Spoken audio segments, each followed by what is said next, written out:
Has this enraged you, knowing that these stray animals were evacuated potentially instead of people? Not yet, and that would be because I would like to do more forensic analysis on the email and particularly the chronology of this. So this is from an FCDO official on the 25th of August. Now, the official worked for Lord Goldsmith, and actually he's a peripheral minister, the Minister of State for the Pacific and International Environment, but one of his responsibilities is animal welfare. So then you'd have to go on to the 26th of August when the campaign manager for Pen Farthing said on that date, without knowing about these emails, that the Prime Minister and Carrie Fisher had intervened. On the 28th of August, the Pen Farthing and his cats and dogs all came out.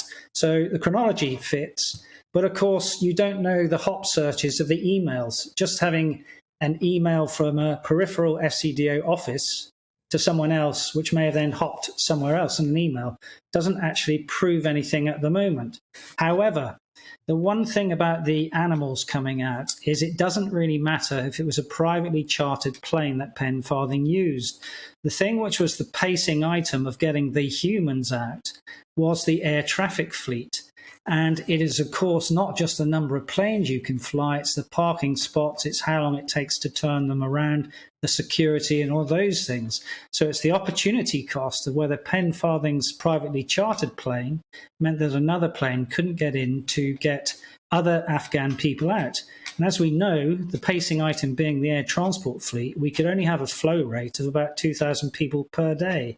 That meant that we did leave people behind. So it was the opportunity cost of did Pen Farthing's private flight mean other people could not get out? I mean, we all remember the chaotic scenes at the airport when we were trying to evacuate as many people as possible. There were IS bomb threats. There were people risking life and limb just to get to the airport to try and be saved. And there was a huge debate at the time over whether it was remotely appropriate that in the middle of this sort of very quick countdown to try and save as many people as possible, we were even having a conversation about some stray mutts in Kabul. Surely if it goes back to the fact that if someone from the Prime Minister or close to the Prime Minister did sign this off and enable that to happen, I mean, that's just untenable, surely.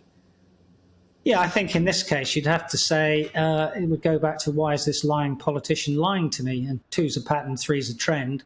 And if this is proven to be the case, then that would worry me. Because in crisis, and this was a crisis, two things really pertain. You want someone of competence and someone of character.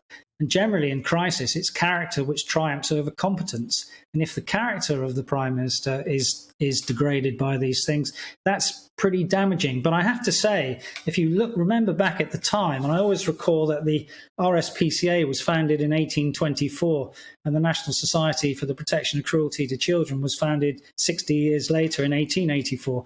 We seem to empathise often more with animals in this country than we do with people. Yeah, well, I'm afraid I prefer people to dogs, I must admit. Major General Chip Chapman, thank you so much for coming on and giving me your take on this.